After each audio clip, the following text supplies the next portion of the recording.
Welcome back to Full Circle. How are you doing? Where are you tuned in from? 111 That is our SMS line. Remember, I've got gift hampers courtesy of Hako Industries, and all you have to do today is just tell me how many books you've read. 3 is the minimum, and list them down for me. And just send that SMS. Inakuchukua shilingi moja tu for you to do that. Talk to us on social media, Switch TV KE on Instagram, Switch TV Kenya on Facebook. And, I love the conversation we just had before because I have a young one in studio right now who's making moves, or probably their vision in life is probably not where you are when you were their age. And he's got a very interesting name as well. Benny Hinn, welcome to the show. Thank you. Niko na hashtag yako. Karibu sana. Thank you. Kindly introduce yourself. Tell us how old you are just before we get into this conversation. My name is Benny Hinn Olubengo. I'm 19 years old. I'm a public speaker, an author, corporate trainer under Eagles Consultancy Firm. I'm also the president and founder of a foundation called the Voice of Benny Foundation, which empowers young people with public speaking skills, leadership, and mental health. And I also have a podcast. And yes, that's who I am. Are you sure you're done? Because it feels like kuna. Yeah, well, my dream is to be president. Yes. And I'm also a student at Daystar University.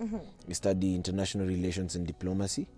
And what else? I'm also a brand ambassador of the PLO Lumumba Foundation and a media production company called Rage, a corporate that does a number of things. So yes. I stopped counting, guys. Those are like, I don't know, over 10 things that you've doubled in. Over 10 things. You're just 19. Yes. For me, I understand that greatness is not basically about age. Greatness begins when you begin. When you look at the Bible, David was killing Goliath at the age of 16. Joseph became a governor at the age of 17. Daniel at the age of 19. And so you realize that greatness begins when you begin. There's a guy called Solomon Mahangla in South Africa. He led a revolution at the age of 19, 500,000 people in the streets. And so when I read such documents and such papers, they empowered me to think that, well, this thing is not about age. Success comes with age, but greatness does not come with age. It begins when you begin.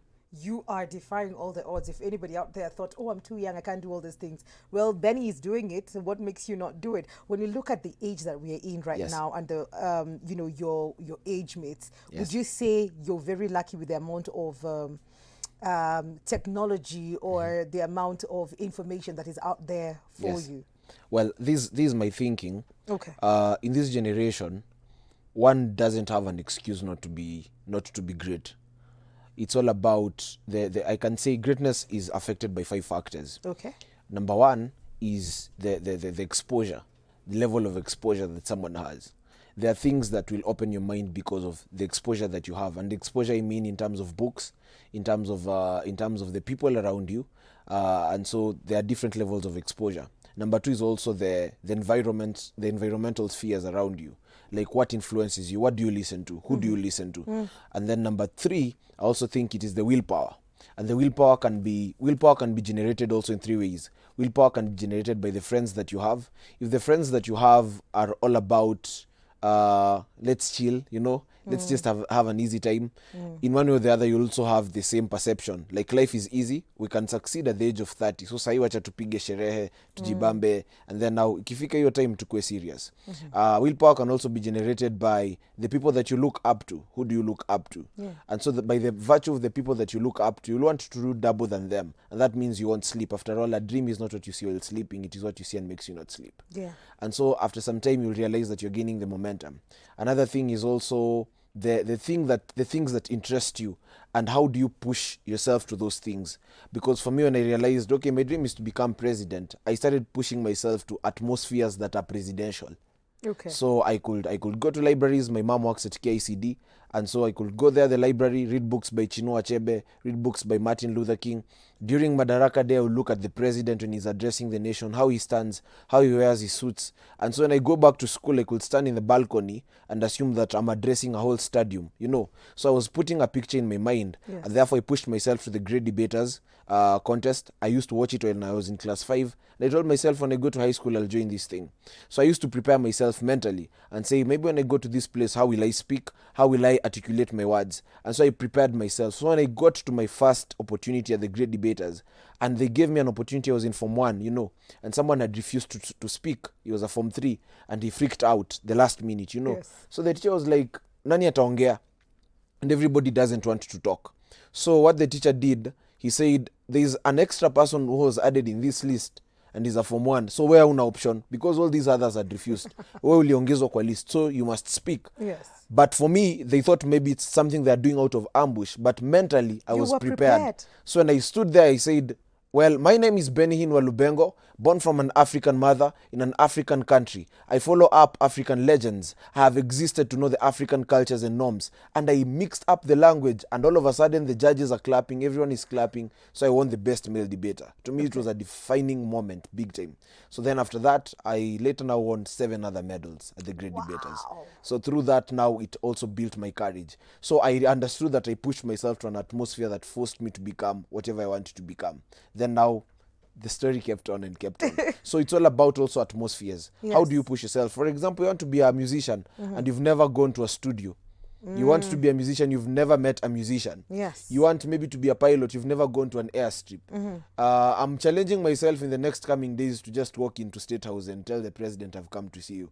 So it's sometimes it is more about the faith. Because we are living in a country where the unemployment levels are very high, yes, where opportunities are very scarce, and where the rates of hopelessness are very high. So you need a radical type of faith in order to become great. You shouldn't wait. Don't wait to graduate. You just need to start doing something.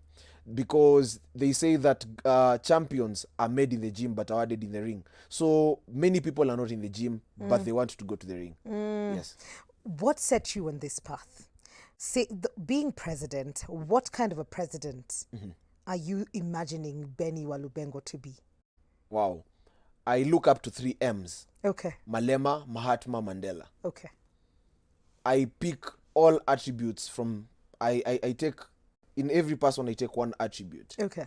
Now, when I was born, I was named Benihin because I was born on the same day Benihin came to Kenya. Yeah. On 19th December 2001.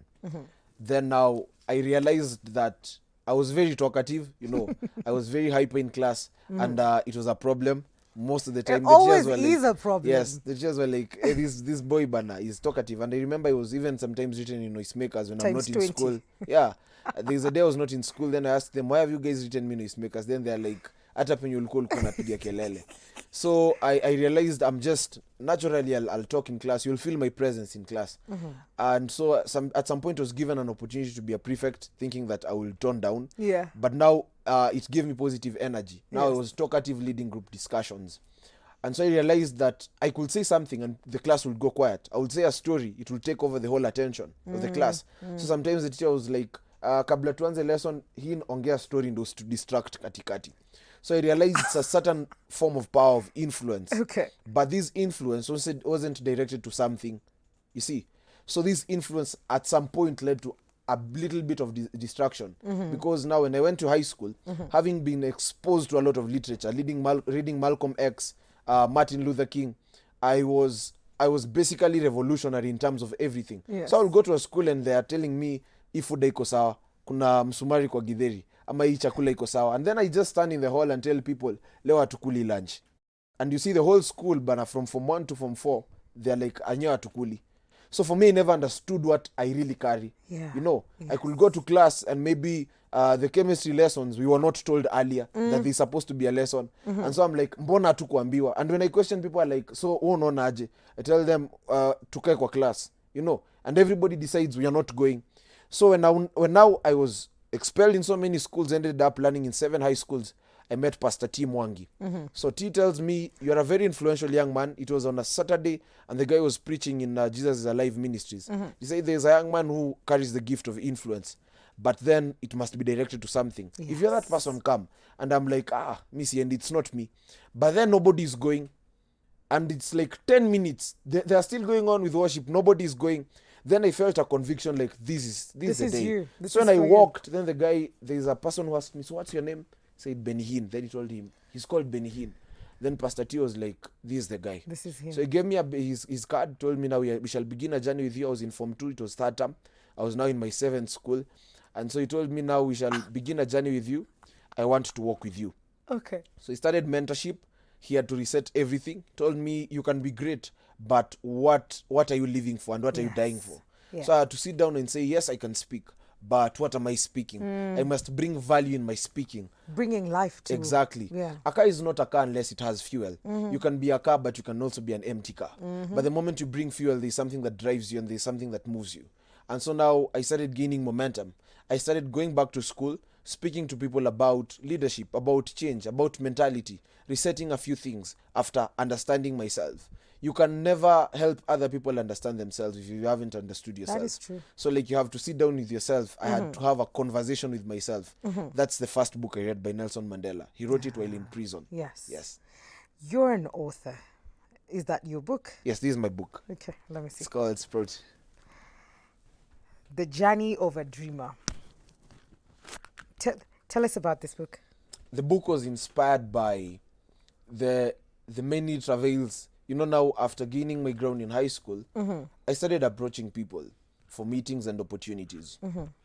And sometimes I will be turned down on certain opportunities. Sometimes someone will give me an appointment, then I will sit in the reception for 4 hours waiting for them. Sometimes I would go and someone just cancels a meeting and doesn't pick a call. Yes. Sometimes I wouldn't have fare to go for a meeting to come back, and you see I've gone for a meeting and you can't ask someone to give you fare and they've given you the opportunity. Sometimes I would walk from town to Ngara so that I save the fare, or town to Pangani so that I get it a little bit lesser. So to me that was a journey, because many young people, we have grown up in a society where we watch music that shows us the ultimatum of success. We go to social media, people show us the aspect of success. Nobody shows us the aspect of journey. Nobody shows us the struggles and the hurdles. Yes. So that is the mentality that is planted in us. It's like a seed. And sometimes it's very, very toxic, because at the end of the day, you might think that something is wrong with you. Maybe you are there doing a business, you've posted on WhatsApp, nobody's responding, and you might give up, and you're going to this page and you see Mikali is posting, she's getting 5,000 or 10,000 likes, the response is huge, and you're like, hey, Kwani, what's wrong with me? But you're not really understanding that Mikali had a journey, and the journey, maybe you haven't gotten the chance to hear the journey, and maybe you might quit and abort, because I'll just say something about a dream. A dream has 3 phases: preparation, manifestation, and elevation. Okay. Preparation, it's deeper, and I use the example of Burj Khalifa. Burj Khalifa is a building in Dubai. It was built in 10 years, but it took 8 years to build the foundation and 2 years now to build the building. That the foundation is deeper. Coca Cola, for it to take off, it took 65 years for it now to build the name, just the name only. Safaricom also in Kenya, it took like 7 years to build the name. And so it's now in its manifestation stages. So the preparation, it's deep, and that's where the journey is. The journey has a lot of disappointments. The manifestation has appointments. And so you'll realize that you must be ready for the disappointments, because in it you're being made. Yes. And you see, sometimes God will expose you to things, because right now I'm meeting so many young people who are broken. Young people are telling me, Benny, how can I do this? If I never was there, I can't have anything to tell them. That is true. You see, there are people who are very successful, but when you sit with them, they don't know what failure is. They don't know what the journey means. So they have nothing to offer the world. They're just there. So you'll realize that the journey of a dreamer, it talks about my high school journey.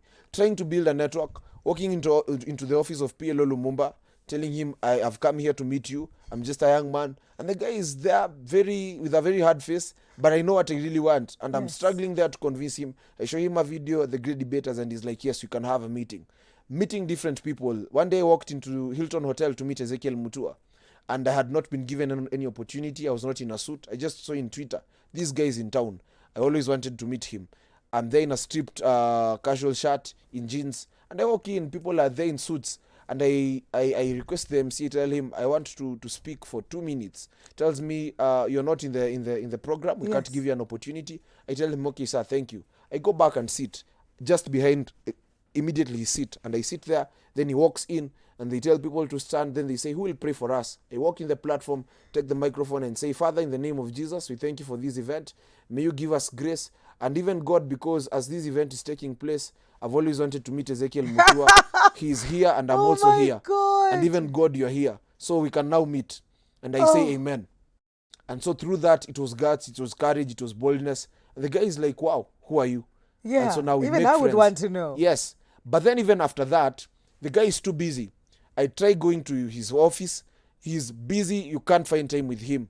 But I'm still resilient. Yeah. I still took a copy of my book, still booked him for my event. I kept on doing it and doing it. Then 2 weeks ago, he now watched me on a certain show in KTN, and he was like, I remember you. Let's have a meeting. Absolutely. So realize that you don't stop there. You don't stop when you're tired. You stop when you're done. When you're done. And that is your journey. Yes. Would you say that a lot of the young people right now are looking for instant gratification, that they don't want to do the work? Yes. It's painful. It's painful because there are 5 things that you'll have to invest in. Okay. Number 1, it needs a huge spiritual investment. I can tell you that there is a hand called favor and grace. In this journey, it's very easy to quit. You know, it's like you're exposing yourself to winning. Winning has a little bit of nakedness because you're open to anything. You're open to criticism. You're open to so many things. So there is spiritual investment. Number 2, there is mentality investment. You have to invest in your mentality big time. Yes. You have to read a lot of books. I do like 2 to 3 or 4 books sometimes. Wow. Every week. Okay. I will read in a matatu. I will read at the reception. I have to utilize every minute and every second to read a book each and every time. Yes. So this pushes my mentality. So mental investment, I've said spiritual investment, mental investment, physical investment. What is physical investment? These are the good things of life. You must have a nice watch for the impression at the meeting. Okay, you know, okay. You must look for a good shoe. You must have a nice suit. Okay. I joined Daystar last week and I won Mr. Orientation. I saw that. And You it were was in looking the first good. day in the school. Yes. And I won it because of a suit. Yeah. I just entered in the room and they were like, this guy has a nice suit.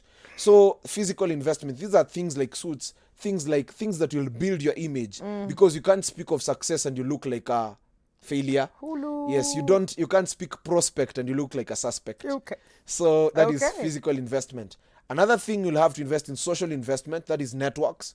You'll have to meet a lot of people. It's not all of them will really help you. They say that among the 100% of people that you meet, it's only 2% that will help you. So this 100% means that you have to meet, like, if let's say 5,000 people. What's 2% in 5,000 people? 2% is like I hope you're not asking me. Are you? 2% is like 2% is like Fanya Sabo. 2% is like 100 people. Okay. So it's basically That's very little. yes, That's true. So Yeah. you realize that you need to meet as many people as you can. It's Yeah. not only a few people. That's social investment. Another thing that you really have to invest in, also big time, it's called the future investment. Okay. Future investment, these are the things that really will not really assist you as per now, but they'll assist you in the future. You need to go and learn a skill. You need to perfect an art. Like right now, I'm perfecting the art of speech, and I'm doing sessions every day to help people perfect the art of speech in the boardroom. Okay. So like you'll need to invest also in the future investment. Then something else that you'll have to invest in is friendships. Okay. Friendships are very important. Friends will mention you in big rooms. Friends will say something about you. So like you also need to invest in that, and also Benny, financially. I think we could be here all day. I think you have profound things to say, and I love that you're saying them at 19 and you're courageous to do this. I wish you all the best. Thank you. When you become president. Thank you. Not if. Keep walking that journey and keep mentoring, the young ones as well as they walk this journey as well. Yes. How can people get in touch with you? Well, I have a public number in case you want to get a book or any speaking engagement. 0775 976 643. Say that again. 0775 976 643. Okay. Then my social media handles: Instagram Bennyhin_Lubengo, on YouTube Voice of Benny Bengo. Okay. Yes. Thank you so much, Benny. It was lovely having you on the Thank show. you. I have 5 more winners for you. Hello, Mwikali. I'm Terregina. I love what Jeff has shared this morning about books. I have read Susan's Diary for Nicholas by James Patterson. If Tomorrow Comes, Sydney Sheldon, Memories of Midnight. Your number ends at 629. Good morning, Mwikali. I've read 5 books. The Richest Man in Babylon, Finishing What You Start by Peter Holland. The Alchemist by Paulo Coelho, 681. Morning, Mwikali. I've read 5 books this year. Gifted Hands, Ben Carson. The Purpose of Living by Miles Monroe. Get Out of Your Comfort Zone by Miles Monroe. Your number ends at 349. Morning, Mikali. I believe every day is a learning day. It's been 5 months since I finished high school. I've been reading a book a month, which I think is helping me improve. The Girl He Never Noticed, Dracula, If Tomorrow Never Comes, na zingine za Perry Mason. I hope I get a hamper. Yes, you get a hamper. 148, the last 3 digits of your number. Hi, Mikali. I'm Fiona Chep from Kikuyu. I've read 8 books: The Branded Man, Goddess of Vengeance, Love Languages, Becoming, Rich Dad, Poor Dad, The Secret Admirer. Your number ends with 036. So congratulations to all our winners. Those are 10. That means we've got 10 more gift hampers to go. We'll be right back after this break.